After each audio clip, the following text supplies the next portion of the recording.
Welcome to Trust Talk. Today we explore the world of family businesses with Jim Davis, a professor at the Huntsman School of Business at Utah State University. Jim explains the critical role of trust and legacy in family enterprises, and the differences between stewardship theory and agency theory. He highlights how these theories apply uniquely within the context of family businesses, focusing on the challenges and opportunities of balancing tradition with the need for innovation and sustainability. Tune in to discover how family businesses can harness trust, legacy, and effective leadership to thrive and succeed. Your host today, Severin DeWitt. Jim, welcome at Trust Talk. Good to have you as our guest. Let's start by asking what your role is at the Huntsman School of Business and what your main areas of research are. And then in the course of the interview, we will go into the more specifics of your publications. Yes, very good. Well, it's great to be with you today. I'm a professor, the Buehler Professor of Management. I'm a department head of marketing and strategy. I'm also the executive director of executive education. So I wear a lot of different hats. Within my department, I have entrepreneurship, I have marketing strategy, I have the Covey Leadership Center. Administratively, I'm over a lot of different areas at the university. My areas of research, I'm really excited about my research. Let me focus on trust, since our conversation deals mostly with trust. I've written a number of articles recently that deals with trust and entrepreneurship and trust in family business. I'm working on a book right now that is a collection of business cases about trust. We have about 35 cases that we're reviewing right now from all over the world, from New Zealand to Russia, looking at cases where trust has been successful, where it has failed, how it's being repaired, how it failed. It is going to be an exciting book. It'll be out next spring by Elgar James, looking at all dimensions of trust and how it works within business. In your work, you contrast stewardship theory with agency theory. Can you explain how agency and stewardship theories, which are applied across various fields such as economics, political science, public administration, and organization theory, how does it help in understanding the role of trust in the governance of autonomous agencies? I can tell you straight up, trust is the foundation of stewardship theory. We created stewardship theory, Lex Donaldson and I, back in the late 1980s, and we've had a number of publications in it. The one that is cited most often is in the Academy of Management Review. Stewardship theory describes a situation in which the leader of the organization can be trusted. They are there for the best interest of the employees, the best interest of the organization. They are not there opportunistically serving themselves. Agency theory is a theory of control, and it's based on the premise that the leader within the organization cannot be trusted, must be controlled. And so trust is the natural fit for stewardship theory. If you trust the leader and know that the leader is not opportunistically serving themselves, you want to empower them. You want to trust them. You want to empower them to lead the organization to greater heights, not control them. Can you give us an example of a business where stewardship theory has been successfully used? And on the flip side, could you share a story where misunderstanding whether a manager was acting as an agent or a steward caused problems for the organization? Absolutely. I can tell you, when we started stewardship theory by going to boards of directors and saying, well, how do you control? Oh, and they'd say, no, we don't have to control our CEO. In fact, our CEO is also chairman of the board. We have a good one who is out for our best interest. We trust him. And it was completely inconsistent with agency theory and the things that we were hearing, that the boards very often have this trusted leader. And so examples might be Satya Nadella of Microsoft, who is not only the CEO, the chief executive officer, but is also chairman of the board. The board sees him as somebody that is a good steward who should be empowered rather than controlled. Tim Cook with Apple is another example. But there are examples where they can't be trusted and they turn out to be bad stewards. In this trust book that I mentioned, that is one of the most interesting things that I've often seen is when the second or third generation of the family business, that new leader comes in and they see it as a way to enrich themselves, and they're there to basically harvest the family business to their own personal gain. And we see that quite often in the second and third generation family businesses. We see it in corporations. A very old example of a corporation that we all know about is Enron and Kenneth Lay and Jeff Skilling, that the board fell asleep at the controls. They couldn't be trusted and should have been controlled and monitored. So we're not saying they're all stewards. There are situations that control and monitoring is necessary. But when you have that good, trusted steward, you empower them, you don't control them. And that's how you're going to get your best returns.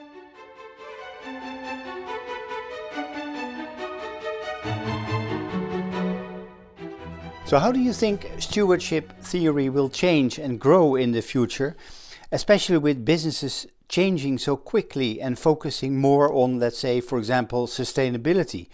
Are there any new trends or research areas in stewardship theory that you are excited about? Yes, absolutely. I can tell you this is very interesting and how corporations and business have evolved. Back when we started stewardship theory, it was all about financial returns and protecting the wealth of investors and shareholders. That's what it was all about. But business has become much more complex because it's not just financial performance. There's some social aims like sustainability that have now come into play. It's going to be interesting in the future on how stewardship and others serving will be measured when you have multiple performance measures among your stakeholders. That's got to be unpacked. Family business is well known for what we call SEW, social-emotional wealth, that goes well beyond financial returns. And in fact, family businesses will often sacrifice financial returns for the family benefit, the social emotional wealth rather than the financial. So you have this conflict. And in that situation where you have conflicting performance measures, what is good stewardship? And how do you balance good stewardship when you have conflicting stakeholders and performance measures? So the dynamics of stewardship need to be unpacked. In that regard, you mentioned that psychological characteristics of managers are crucial for stewardship. What intrinsic motivations are important for a manager to be considered a steward, and how can organizations cultivate these traits? The defining characteristics, psychological characteristics of a good steward is a good steward seeks opportunity for personal growth, not financial growth, but personal growth. Achievement. They have a need to achieve. They have a need for affiliation and association. And they have a need for self-actualization. They have a need to succeed. And that's part of their psychology. These come from working on behalf of the organization. They're found in established theories of motivation from Hackman and Olden and Mance and Maslow and Alderfer, McClellan and McGregor. Mance's theory of self-efficacy, self-determination, a feeling of purpose. It goes well beyond formal reward systems. That's what drives and creates a good steward. When a business faces a crisis, you create stewards by sharing the responsibility of finding a solution. Rather than taking that away from the person, you share finding the solution so that they have the opportunity of achieving, of growing, of self-actualizing. If you take that away from them, you come up with a solution and you control them to implement your solution. You create an agent, a self-serving agent. If you want a steward, you give them those opportunities for growth, affiliation, and self-actualization.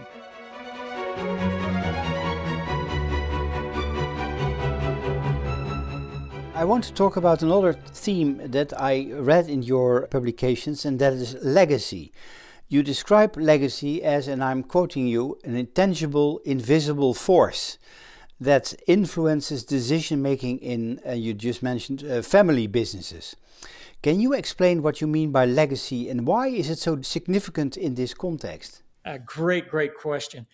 Adam Smith described the invisible hand in the market. Legacy is the invisible hand within the organization.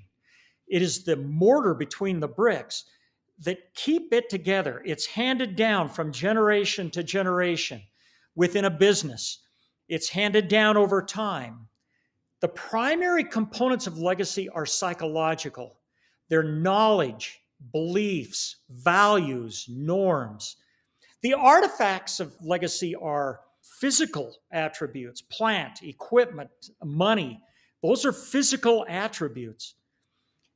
But that's not legacy. Legacy ties to stewardship and to trust because it deals with the knowledge, beliefs, values that are handed down. Incidentally, one of the three major elements of trust is integrity. That ties directly to legacy, living a set of values that others agree with. You live that as you pass down legacy. You've highlighted both the positive and the negative aspects of legacy in family businesses. Can you provide an example of how a strong legacy has benefited a family business and the other way around, how it has constrained innovation and change? Legacy it's a paradox. I recently met with a CEO of a Fortune 100 company, and he said, the legacy that has been handed down from generation to generation in his business directs every decision that he makes. And he says it forms a continuity and a culture within the organization. Jay Barney, by the way, said when it comes to legacy and culture, it is the only sustainable competitive advantage within the firm. It's the only thing that can't be copied. It can't be imitated. It's rare. It's valuable. Legacy is einsam. It belongs within that organization. However, the paradox, legacy can be a source of constraint and strategic inertia. It limits entrepreneurial behavior because you're bound to the past.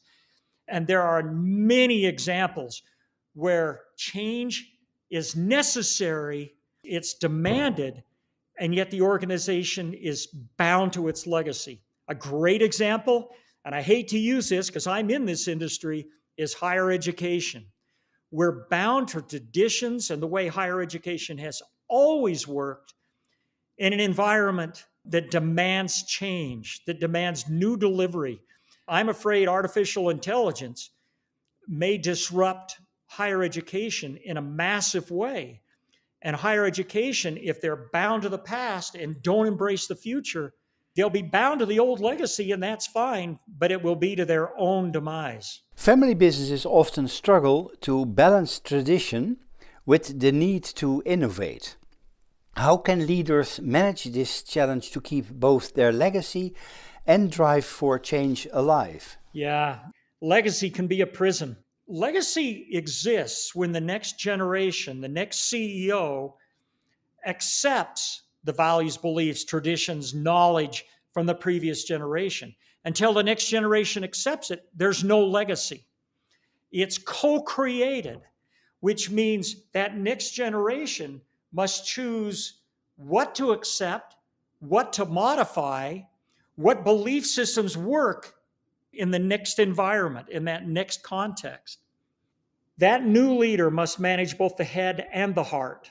The heart wants to carry on that emotional attachment to the past, but the head sees the need for change. Both head and heart need to be considered and manage that conflict. Legacy must be co-created as it's handed down. They've got to determine the values, norms, beliefs that are timeless and valid regardless of the circumstances, and challenge those that are not.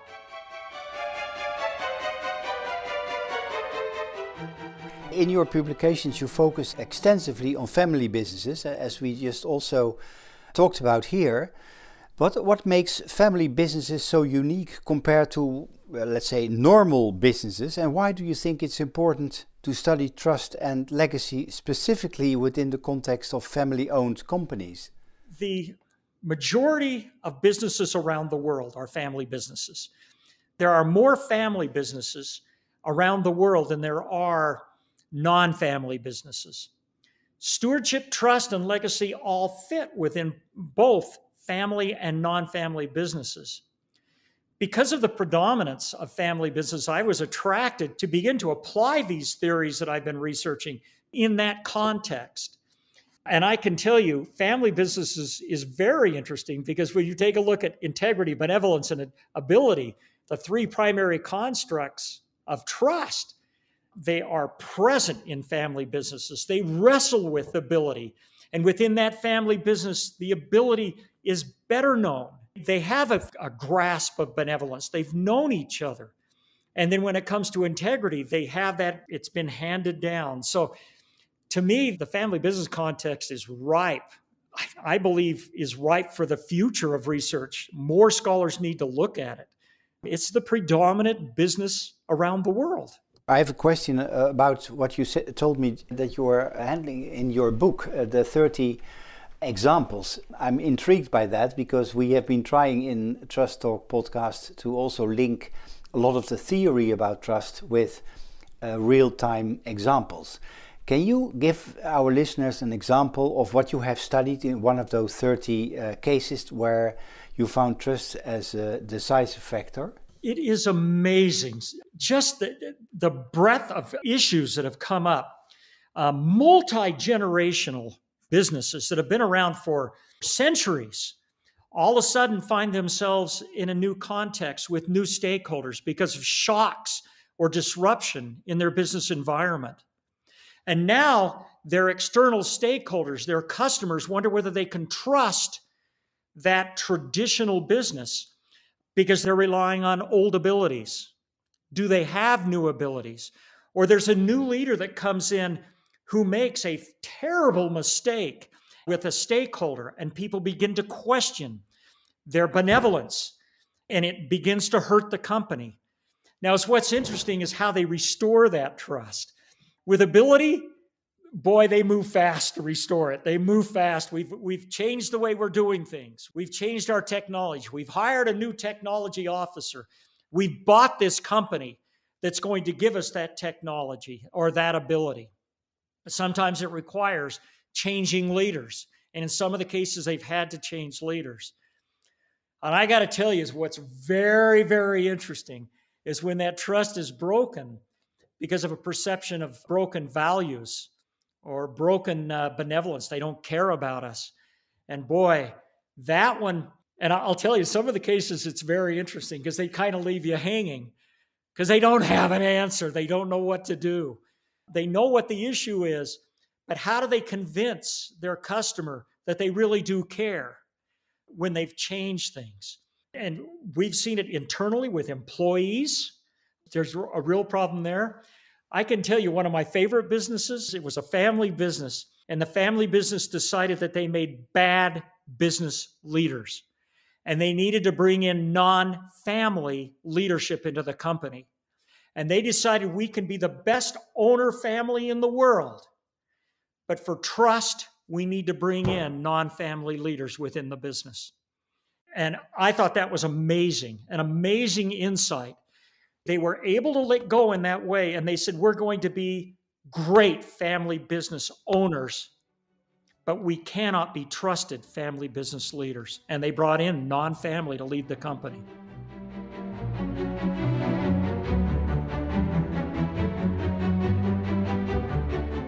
Jim, as we conclude our interview, I always like to ask about the future of trust research.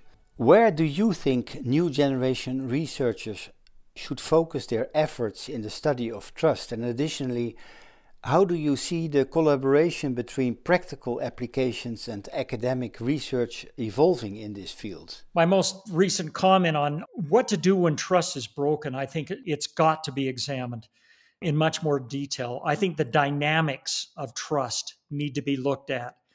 How do you restore? How can you restore trust to its original level? When you've broken values-based trust or trust based on they don't care about me, I think restoring trust needs a lot more research. I think that the complexity of how trust really is the foundation to all of our management thinking, all of the theories that are out there. I think we need to explore those intersections much more. Trust is not a stand on its own concept. It's much more powerful when you link it to other theories, link it to leadership theory, make it applied, be very clear about what leaders can and can't do.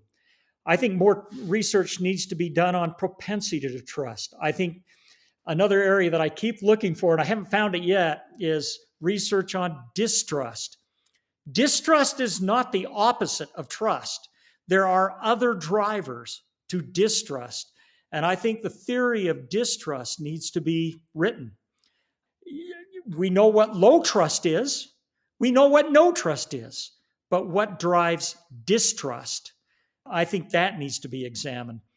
Trust, to me, is the foundation of it all. I don't know how a business can do business without trust. By the way, the relation between trust and distrust, I think I spoke with Sim Sitkin. I'm sure you know him. Yes, I do. You may want to listen to the podcast where I interview him on this particular subject. Perfect. Jim, thanks for your insights.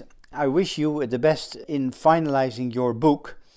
We all know that the last stage of a publication is always the hardest. Yes, it is. We look forward hearing when it comes out. Thank you so much. I appreciate the conversation we've had. I appreciate it very much, and I look forward to hearing from your listeners. Thank you for joining us for another episode of Trust Talk. We hope that you found the conversation valuable and informative. At Trust Talk, we believe in the power of trust to create positive change in the world. If you believe in our mission, we would greatly appreciate your support. You can help keep Trust Talk going by making a donation on our website at trusttalk.co/donate. Every contribution, no matter how small, helps us to continue bringing you thoughtful and engaging podcasts. Thank you for your support and for listening to Trust Talk. We look forward to meeting you again for future episodes.